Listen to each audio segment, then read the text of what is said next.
Hello and a very warm welcome to Game On. I'm Visakhapatnam. Also, what a thriller we witnessed last night with Punjab Kings winning in the last over. We'll talk about that, but tonight is the big one between the five-time champions Chennai Super Kings and the high-flying Sunrisers Hyderabad.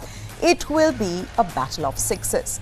The Yellow Army made a winning start to the league, winning 2 matches in style before they were stopped by Delhi Capitals in the third game. Meanwhile, Sunrisers Hyderabad's mighty batting lineup created history as they scored IPL's highest ever score of 277 against Mumbai Indians, but lost their next game to Gujarat Titans. Both these teams will look to bounce back from their losses, and given that their lineups are somewhat settled, it will come down to who keeps the opposition batting quiet for a longer period of time at the Rajiv Gandhi Stadium in Hyderabad. There was a run east when Rajiv Gandhi International Stadium in Uppal last hosted an India Premier League match. Mumbai bowlers remained at the mercy of Travis Head, Abhishek Sharma, Aidan Markman and the Sunrisers Hyderabad's most devastating batter, Henrik Klassen. Pat Cummins' side will host 5-time champions Chennai Super Kings at the IPL's highest scoring venue.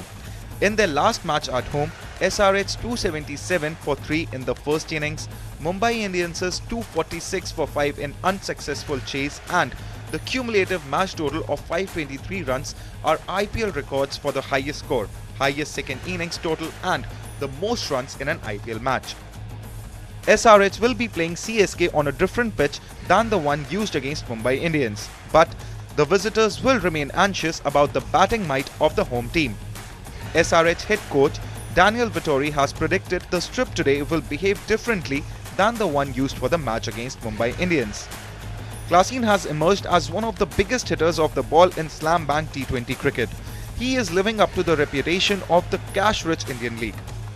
His 3-match tournament aggregate of 167 puts him at number 3 position in the top run getters list. In the last game, the 32-year-old Protea punished MI bowlers severely with 35 ball 80, striking at more than 235. Amritsar-born Abhishek was the most ferocious against the MI attack. His 63 came off just 23 deliveries at a strike rate of nearly 274, which was the best for the match. CSK will also have to deal with Aussies veteran Travis Head with caution. In his last outing at Hyderabad, Head got SRH to flying start, slamming 62 of just 24 deliveries. However, Mayank Agarwal's sequence of failures on the top of the innings remains a worrying factor for the Sunrisers, who are coming from a 7-wicket defeat against Gujarat Titans. CSK are going to be without Mustafizur Rahman, who is holding the purple cap as tournament's most successful bowler. He returned home to secure his visa for the T20 World Cup, which will be played in the USA and the West Indies. Even if Mustafizur reaches Hyderabad before the toss, CSK are unlikely to field him in the match. Super Kings will be eyeing revival after their batting was exposed by Delhi Capitals in Visakhapatnam on last Sunday. Opening pair of Rachin Ravindra and Ruturaj Gaikwad have failed to make a significant impact. The CSK openers have managed 85 and 62 respectively in their 3 games so far. Ajinkya Rahane was the lone top-order batter to make significant 45 runs for CSK before MS Dhoni entertained the packed Vizag Stadium with his masterclass. The CSK stumper is one guy who also invokes tremendous respect even from the rival camp. It will be an interesting battle as both the teams need to regain their rhythm quickly. It is a battle between the defending champions and one of the most potent challengers. Out of 20 games between these two teams, CSK have won 15, whereas Sunrisers have won only 5 matches. Okay, let's move on to the match from last night. Punjab Kings have swapped places with Gujarat Titans on the IPL points table after beating their host by 3 wickets in Ahmedabad yesterday.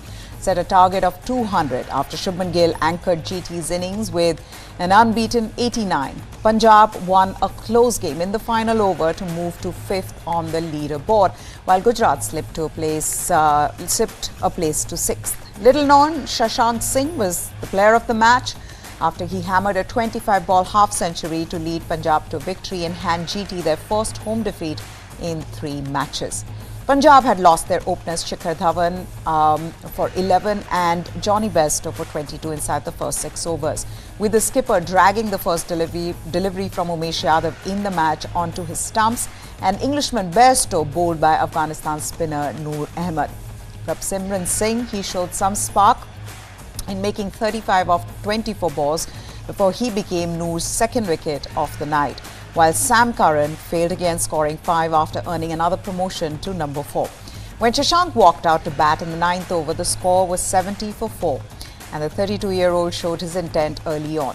He hit his 4th ball for a 6 and then hit Umesh for 4, 6 and 4 in consecutive deliveries of the 11th over. Back-to-back sixes from Jitesh Sharma off Rashid Khan boosted the chase, but the Masters spinner had his man as well as his 50th IPL wicket when Jitesh missed a full toss and was out for 16 from 8 balls. That left Punjab needing 50 from 27 balls, and their impact player Ashutosh Sharma, he came out swinging to take the match deep. Dropped by Umesh and Sai Sudarshan, Ashutosh smashed 31 from 17 balls before he was out of the first ball of the last over, bowled by Darshan Nalkande. Punjab went into the 20th over needing 7 runs after Shashank clubbed Mohit Sharma's final delivery for a 6, and despite the loss of Ashutosh, they got across the finish line with 1 delivery left as Shashank got a leading edge off the 4th ball of the over that went for 4 to level the scores before a leg bye won the match. Earlier, GT skipper Shubman Gill, he enthralled the Ahmedabad fans after Dhawan won the toss and opted to field. Gill hit 6 fours and 4 sixes in his unbeaten 89 of 48 balls, but GT were let down by a series of sluggish efforts. Wriddhiman Saha made 11 of 13 balls. Kane Williamson in his first match of the tournament got 26 of 22 before he was caught at backward point in the 9th over. And then Vijay Shankar failed to tee off, instead taking 10 balls for his 8 runs. All this while Gill was denied the strike he needed to press on for a bigger score, but still found time to dazzle the fans with his stroke play. Sai Sudarshan left an impact with 33 from 19 balls, courtesy 6 fours in a partnership of 53 with Gill, but it was really Rahul Tewatia who pushed the score towards 200. The lower order finisher did what he's been doing for several seasons in the IPL, hitting 3 fours and a 6 to finish on 23 not out from 8 deliveries.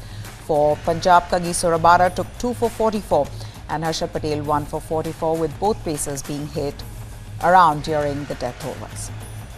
Now, Shashank Singh is making up for lost time after starting the tournament with a duck, having earned himself player of the match honours for this superb unbeaten innings in Punjab's win last night. The 32-year-old hit 4 sixes and 6 fours in a nerveless display of finishing, having walked to the crease at the fall of the 4th wicket, at which time the asking rate for PBKS was almost 11.5 per over. In that pressure situation, with Rashid Khan, purple cap holder Mohit Sharma and young Noor Ahmed to cope with, Shashank backed his natural instincts on the night, and it paid off handsomely as he finished with 61 from 29 balls. His ability to hit pace and spin was impressive as he judged the length early, and he hit over the infield with ease and power. The way in which he hit a pacer of Umesh Yadav's experience for 14 runs and 3 balls in a crunch situation spoke volumes of the hard yards put in by Shashank. Now, when he was asked about his innings, he said, "Rashid and Noor are world-class spinners. I was trying to read them from the hand. I don't improvise too much. You won't see me play the scoop, reverse sweep much. Obviously, I saw videos of them yesterday, but playing them in a match is a different feel. I was backing my shots. I had the same plan for Mohit Bhai. His back of the hand slower balls are very good. Plus, he uses the bouncer well. My plan was to just react to the ball and keep my mind as calm as possible." Now, after this breakthrough IPL innings, Shashank has found redemption of sorts, for if you are not aware, his journey in the competition did not begin as expected. In December of last year, on the day of the player auction, Punjab Kings had bid for a cricketer named Shashank Singh during the accelerated round. Having won the player in no time, the PBKS table suddenly indicated to the auctioneer that they had picked the wrong Shashank Singh. But the bid stayed. Later in the day, a social media post by the franchise clarified that it was indeed the same Shashank Singh whom they wanted to acquire. To that post on social media platform X, formerly known as Twitter, Shashank replied by saying, "It's all cool, thank you for trusting me." However, he'd already become meme material of a different kind, and it cannot have been easy for Shashank to look away from his phone in that time. In his 7th IPL season and with a 4th franchise, Shashank has now made headlines with his superb innings against GT. For a journeyman cricketer who has made the move from Mumbai to Puducherry to Chhattisgarh in domestic cricket, and from Delhi Daredevils to Rajasthan Royals to Sunrisers Hyderabad to now PBKS, the taste of success must surely be sweet. This is what he said at the post-match presentation. He said, "Still trying to sink it. I have visualized all these things. You visualize them before a match, but obviously turning it into reality, I'm feeling very happy and proud of myself. I'm the best in the world when I go to bat, but I don't see the bowler, I just see the ball and I react to it."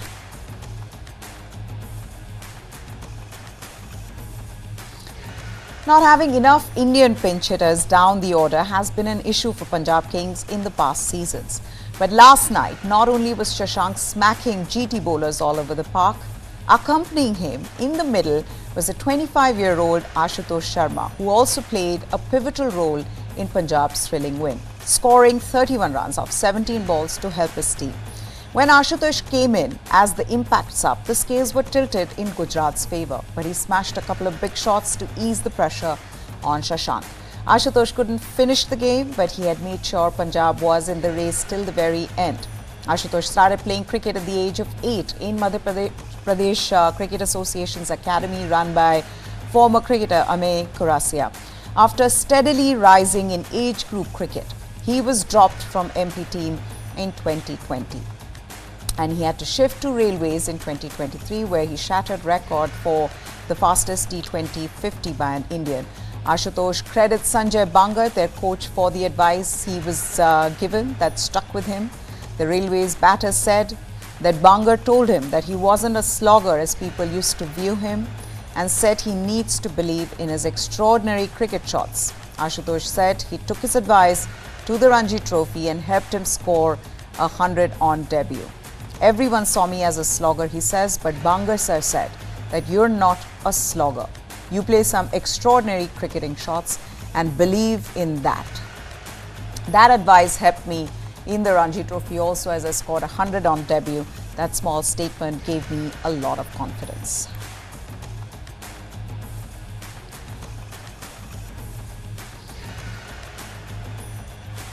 It was a bittersweet result for Shubman Gill, who batted beautifully but ended up on the wrong side of the result. And the GT skipper might just be asking himself if he could have accelerated a little earlier, even accounting for the lack of support from some of his teammates. Gill batted all through GT's innings for an unbeaten 89, but faced just 48 balls, which equates to 8 out of 20 overs. He played a range of terrific shots off Punjab spinners and pacers, the pick of them being a couple lofted hits off Harpreet Brar and Kagiso Rabada, which showed how true the Ahmedabad pitch was. In all, Gill hit 6 fours and 4 sixes, but wasn't as imposing as the team perhaps needed him to be. While the early wicket of Wriddhiman Saha and a sluggish innings from Kane Williamson didn't help GT's run rate, looking at how fluent Gill was against Punjab's bowlers and how freely Sai Sudarshan and Rahul Tewatia struck the ball, you got the impression that maybe Gill was playing himself in to be the anchor. And while he did record the highest individual score of this IPL, the fact that Gill faced just 48 of 120 deliveries indicates that there was a lot more the GT batters could have done. He featured in partnerships of 29 with Saha, 40 with Williamson, 53 with Sudarshan and 35 with Tewatia, while scoring his first 50 of the tournament, and eventually ended up 11 runs short of a century. A very fine innings that helped GT post 199, which proved challenging for PBKS to overhaul. But after the match, Gill said that he felt 200 was a winning target and identified dropped catches as the reason for his team's defeat. But there remains a lingering feeling that the home team left a few runs out on the field. With that, we're going to slip into a short break. When we return, we'll get you up to date with the points table. Who's right at the top in this edition of the IPL? All of that after we return.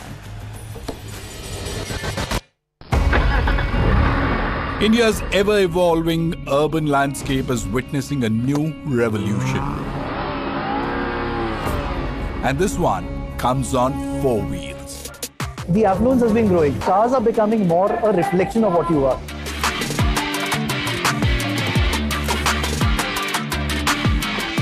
Nobody's talking about hatchbacks. Now what next? The next is the SUV. The contribution of SUVs is close to 55-60% of the automobile sales these days. Is that even manufacturers like to sell SUVs? So, how did a nation obsessed with fuel economy come to love heavy gas-guzzling sports utility vehicles? Let's look at how India fell in love with the SUV.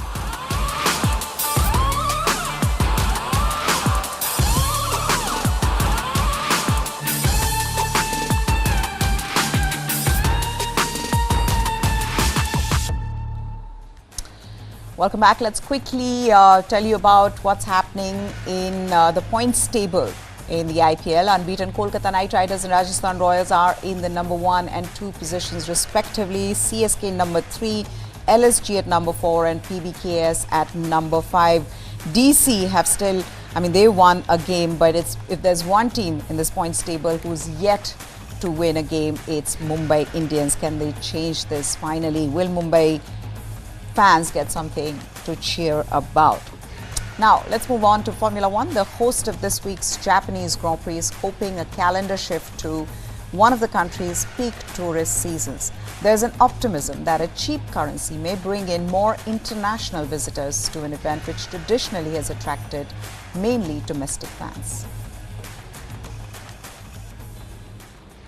Japan's Suzuka circuit is busy preparing for this weekend's Formula One race. But it's a new timing for the event, which usually takes place in the autumn. Organisers reckon they've got a plan to lure more international visitors to a contest that has long drawn a largely domestic audience. For one thing, moving the event to April puts it in a popular holiday season, when tourists flock to see the country's famous sakura cherry blossoms. Suzuka General Manager Eijiro Oda says the spring has another advantage too. Until last year, the F1 Japanese Grand Prix was held in the autumn and was often affected by typhoons, so we were quite concerned about the weather. It is a big relief for us that we no longer need to worry about that this year. Tourist attractions in Japan have one more trump card to play right now too, because the weakness of the yen is making this a very cheap destination for overseas visitors. The currency is currently at multi-decade lows against the dollar. That helped draw almost 2.8 million travellers to Japan in February, a record for the month. At Suzuka, there were already signs last year of rising tourist numbers. The 2023 race saw ticket sales to overseas visitors jump fourfold from before the global health crisis. Local restaurants also reported soaring numbers of foreign customers. At a pre-race event in Tokyo, the new timing for the race seemed to be going down well with fans. Usually the race in autumn and October, but now it's springtime for me, and I want to see like sakura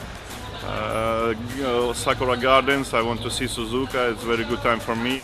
That leaves organisers preparing more English language content in anticipation of the foreign visitors, and hoping that the cherry blossom is fully out just on time.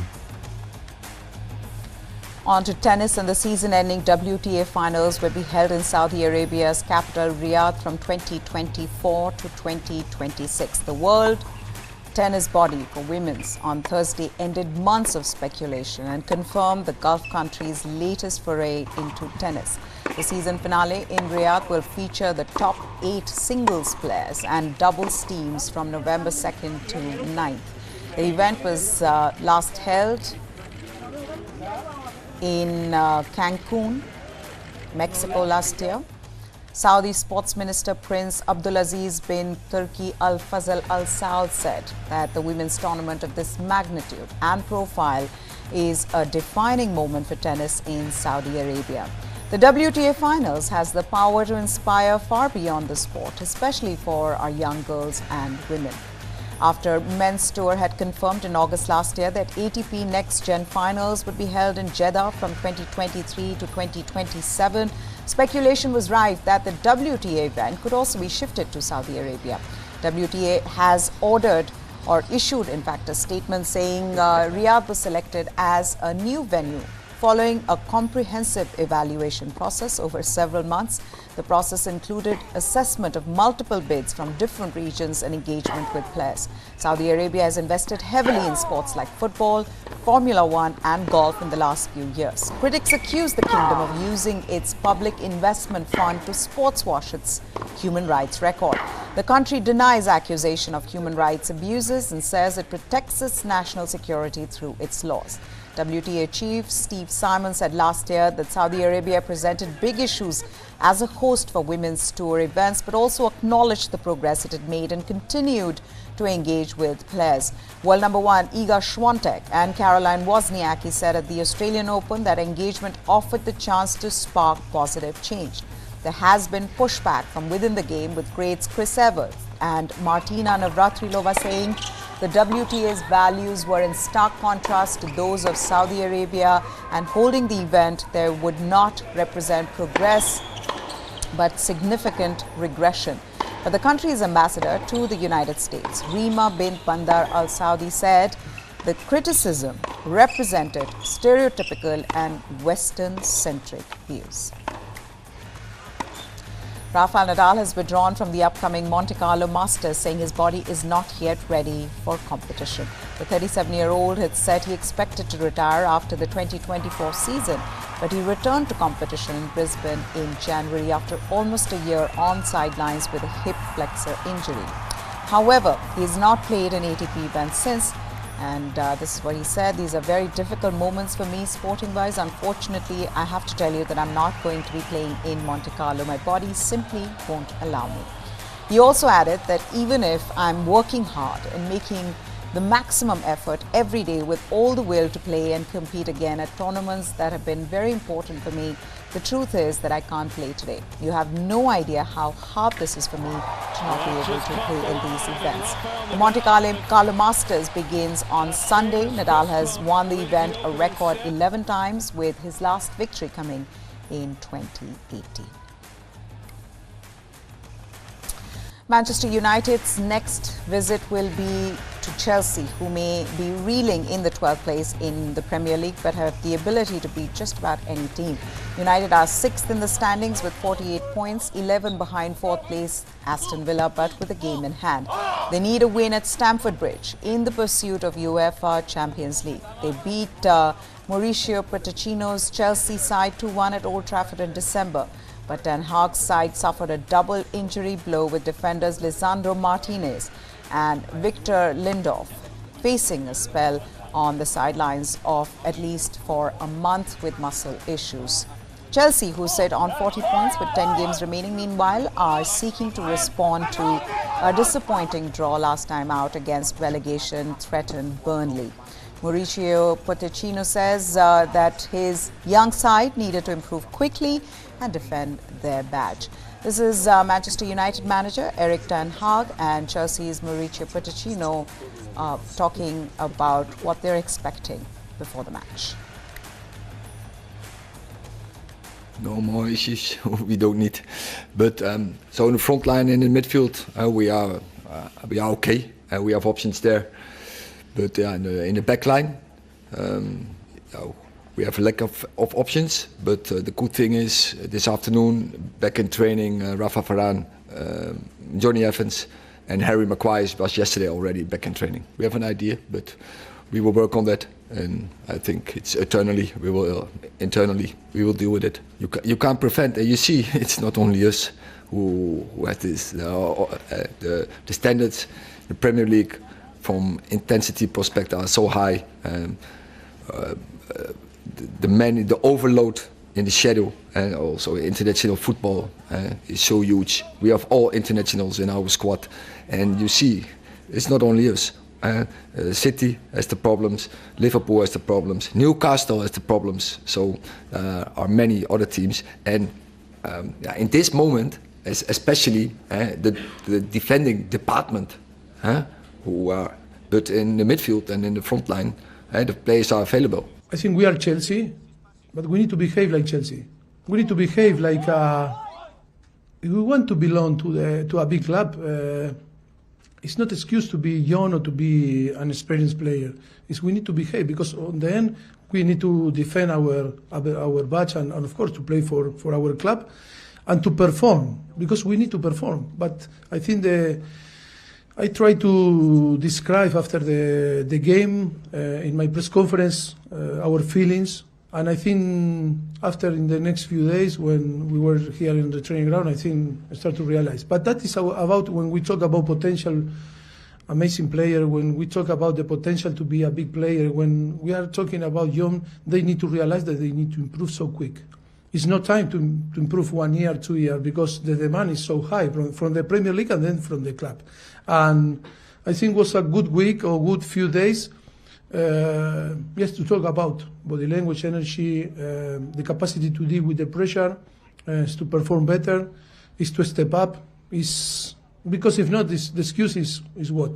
The excuse is that we can't find excuses, but on the end we need to perform tomorrow, and we are going to be the same guys on the pitch, because that is the squad that we have.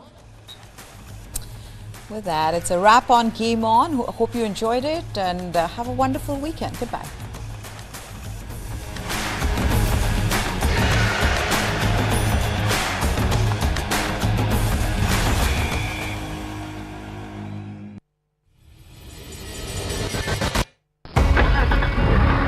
India's ever-evolving urban landscape is witnessing a new revolution. And this one comes on 4 wheels. The affluence has been growing. Cars are becoming more a reflection of what you are.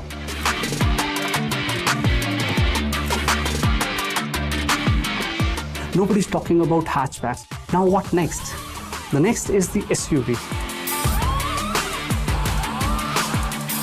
The contribution of SUVs is close to 55-60% of the automobile sales these days. Is that even manufacturers like to sell SUVs?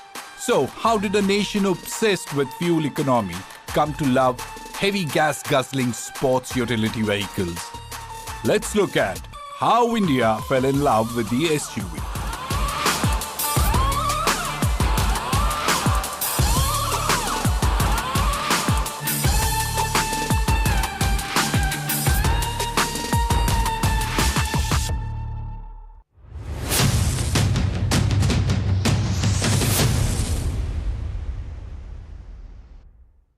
Congress party ने 2024 के चुनावों के लिए अपना घोषणा पत्र यानी न्याय पत्र नाम देकर के उसको जारी किया है। हमारे साथ बातचीत करने के लिए हैं कांग्रेस के नेता और प्रियंका गांधी के पति रॉबर्ट वाड्रा जी। रॉबर्ट जी, स्वागत है आपका TV9 भारतवर्ष में। आपके पास लोग कह रहे हैं कि आपको चुनाव लड़ना चाहिए, तो चुनाव लड़ने के पहले नेता तो बनना पड़ेगा साहब।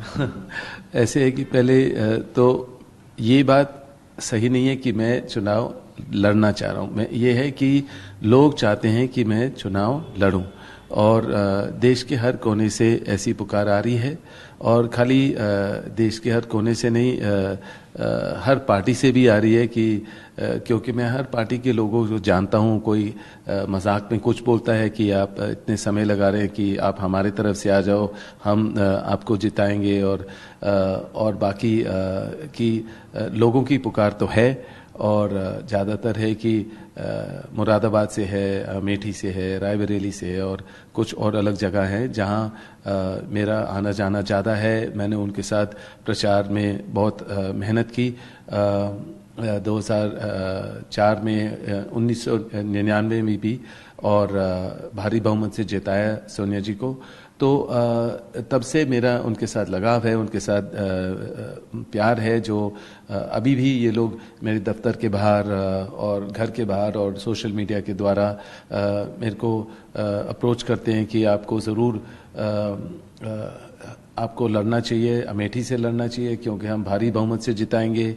और स्मृति ईरानी जी ने कुछ गलत आपके बारे में बोला पार्लियामेंट में, जो कभी भी उसको प्रूव नहीं कर पाए, और आप बहुत अच्छा चैलेंज देंगे और ज़रूर आपको जिताएंगे हम। वहाँ के लोगों को लगा कि स्मृति ईरानी जी बहुत मतलब कम आती हैं वहाँ और उनके लिए कोई प्रगति नहीं हुई है और तभी वो चाहते हैं कि गांधी परिवार का कोई भी सदस्य आकर वहाँ से लड़े। और पिछली बार राहुल गांधी हार गए थे उसी अमेठी से, तो राहुल गांधी क्या इस बार नहीं लड़ेंगे आज जो आप लड़ना आपके लिए लोग कह रहे हैं? देखिए, राहुल हो या प्रियंका हो या सोनिया जी हो या कांग्रेस पार्टी हो, मैं अभी उनके लिए कुछ भी नहीं बोल सकता हूं क्योंकि उसके लिए उनके साथ ही आपको बात करनी पड़ेगी। मैं अपने लिए बोल रहा हूं और राहुल, हाँ ज़रूर लोगों को लगा है कि, और जो मेरे अनुभव है कि उनसे गलती हुई कि गांधी परिवार के एक सदस्य को वहाँ से हारे हैं वो, और स्मृति जी को जिताया उन्होंने, पर वो उसके लिए क्षमा मांगते हैं और वो मतलब चाहते हैं कि कोई भी सदस्य वहाँ से लड़े तो वो ज़रूर जीतेंगे। आप तैयार हैं? मैं तो तभी तैयार हूँ अगर लोगों को लगेगा कि मैं उनके लिए कुछ बदलाव ला सकता हूँ, उनके लिए कुछ फ़ायदा हो सकता है। अगर कांग्रेस पार्टी खुश है कि मैं करूं और अगर मेरे परिवार का आशीर्वाद है तब मैं तैयार हूं। क्या आपने इस बारे में गांधी परिवार में इस बारे में बात हुई है? क्या आपने चर्चा की है कि आप अमेठी से लोग कह रहे हैं कि आपको लड़ना चाहिए और आप लड़ने को तैयार हैं? देखिए, क्या है कि हमें कोई मौका नहीं मिलता है क्योंकि इतने पोस्टर ऑलरेडी लग चुके हैं, इतनी बातें हमेशा चलती हैं, तो वो तो बात उनके भी समझ में है, मेरे भी समझ में है, और अगर ज़रूरत पड़ी तो मैं उतरने के लिए तैयार हूं, पर वो उनके आशीर्वाद के साथ, उनकी समझ के साथ, उनकी सोच के साथ और कांग्रेस पार्टी की सोच के साथ तभी मैं उतरूंगा। पर पुकार हर जगह से है, उनको लगता है कि मैं तैयार हूं या मैं फ़र्क ला सकता हूं, मैं बदलाव कर सकता हूं उनके साथ, उनके शहर में, उनके जो भी कंस्टिट्यूंसी होगी उसमें बदलाव ज़रूर आएगा। तो लोग देखते हैं कि ज़रूर आपको सक्रिय राजनीति में आना चाहिए। प्रियंका गांधी को लेकर भी कहा जा रहा है, सोनिया गांधी ने खत लिखा था जब रायबरेली के लोगों को, तो उसमें लिखा था कि परिवार का ही कोई रहेगा। जब मेरे आप लोग मेरा परिवार है, रायबरेली के लोग, आप लोगों ने मेरा साथ दिया था उस वक्त में, तो परिवार साथ रहेगा। तो प्रियंका गांधी क्या रायबरेली से लड़ना चाहिए उनको? क्या लड़ रही हैं? जैसे मैंने बोला पहले भी और फिर से दोहराऊंगा कि प्रियंका की बात हो या राहुल या सोनिया जी की बात हो, ये आपको उनसे मिलकर बात करनी पड़ेगी। पर मैं देखता हूं कि प्रियंका कितनी मेहनत करती हैं और निडर हैं और आगे भी प्रचार करेंगी, लोगों के बीच में रहेंगी। चाहे बच्चे और मैं थोड़े घबराते हैं उनकी सुरक्षा के लिए क्योंकि बीजेपी ने वो सिक्योरिटी हटा दी, और पर फिर भी वो निडर हैं, वो लोगों के बीच में रहती हैं, उनकी बातों को बुलंद करती हैं, उनकी जो समस्या है उसका समाधान ढूंढते हैं। और मैं ज़रूर देखना चाह रहा था कि वो एक सांसद बने और संसद में भाग लें, पर वो पार्टी की जो सोच है उसके मुताबिक चलेंगे, जो परिवार की सोच है उसके मुताबिक चलेंगे और खुद की अपनी जो सोच है उसके मुताबिक चलेंगे। तो मैं उनके लिए तो ज़्यादा नहीं बोल सकता हूँ, पर मेरी सोच थी अगर वो होते तो अच्छा रहता। आप कभी कभी सोचते हैं, आप 10 साल हो गए, जांच होती जा रही है, बार बार आपको पूछताछ के लिए बुलाया जाता है, उस पर क्या कहेंगे? देखिए, क्या है कि इस पे तो मैं किताब लिख सकता हूँ क्योंकि 10 साल में मेरे को जब से सरकार बीजेपी की आई, उन्होंने जितने तरीके से परेशान करने की तरीके अपनाए और परेशान किया, पर इतने समय में मेरे में भी झेलने की क्षमता है, अंडरस्टैंडिंग है, समझदारी है कि मतलब क्या कदम लेना है या कैसे करना है या क्या है। क्योंकि 15 बारी मुझे ईडी के साथ बैठना पड़ा, 10-10 घंटे, 12 घंटे, तरह तरह के सवाल पूछे, जिसमें मेरे ख्याल से तो कुछ समझ ही नहीं था उनको भी क्या सवाल पूछ रहे हैं, और ऊपर से उनको फ़ोन आकर कहते थे कि 5 घंटे और रखो, 3 घंटे और रखो, जो भी है। तो मैं समझ गया था ये एक पॉलिटिकल विच हंट है, राजनीतिक तौर से चल रहे हैं ये लोग। तो पर मैंने समझा उसको और जितने भी सवाल थे उसके जवाब दिए, और कभी भी ये बुलाते हैं या कभी आते हैं दफ्तर में या कभी नोटिस आता है उसके जवाब दिए जाते हैं। और हाँ, 10 साल से परेशानी तो इन्होंने बहुत क्रिएट करने की कोशिश की, पर कोई फ़र्क नहीं पड़ता है, उससे मजबूती ही आई है और समझदारी बहुत बड़ी है कि हर कदम कैसे लेना है या क्या करना है। और कभी कोई मुश्किल सामने का मेरे को डर नहीं होती। तो चलते चलते इतना और पूछूंगा कि मोदी जी की ओर से कहा जा रहा है कि एक अकेला मोदी सब पर भारी, अब की बार 400 पार, ये सब सुन के क्या कहेंगे आप? देखिए, जब कोई इतना कॉन्फिडेंस होता है तो सबको सब सोचते हैं कि कोई ईवीएम में कोई इशू तो नहीं है, और वो उम्मीद करते हैं कि जो इलेक्शन कमिश्नर हैं वो पूरे साफ सुथरे तरीके से इलेक्शन को चलने देंगे, और वो उम्मीद करते हैं कि कोई ऐसा इशू ना आए जिससे मतलब किसी को कोई परेशानी आए या मतलब कि दबाव आए। तो ये समय है उनको वोट करने का। और फैक्टर कितना बड़ा फैक्टर है? अब ये है ऑप्टिक्स है, उन्होंने मीडिया के द्वारा और अलग तरीके से जो हम इलेक्ट्रिकल बॉन्ड सुनते हैं या अलग अलग चीज़ें हैं, और उनके प्रचार करने के तरीके अलग हैं। एजेंसियों का दुरुपयोग करते हैं, सबके ऊपर जो उम्मीदवार हैं उनके ऊपर केसेस शुरू हो जाती हैं, या आप देखेंगे कि कांग्रेस के अकाउंट्स को सबको फ्रीज कर दिया। तो इस तरीके से प्रचार करना मुश्किल होता है, और वो मुश्किलें खड़ी कर रहे हैं, पर मुझे पता है हम हर मुश्किल का सामना के लिए तैयार हैं, और कांग्रेस पार्टी पूरी मेहनत से लगन से मेहनत करेंगी, प्रचार करेंगे, लोगों की बात बुलंद करेंगे।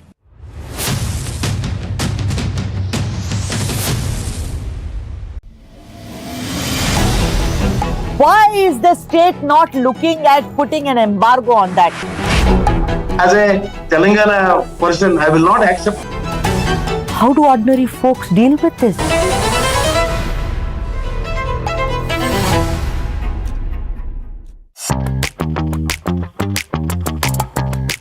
We are trying a lot of experiments, innovations and ideas. We came out with a new format in audio, which is audio series.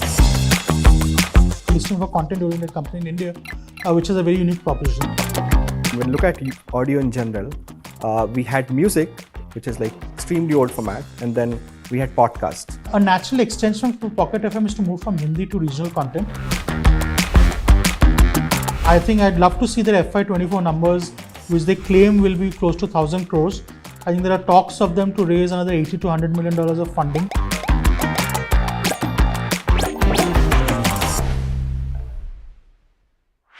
This and more. Streaming on News 9 Plus. News is now content. Subscribe and get free vouchers.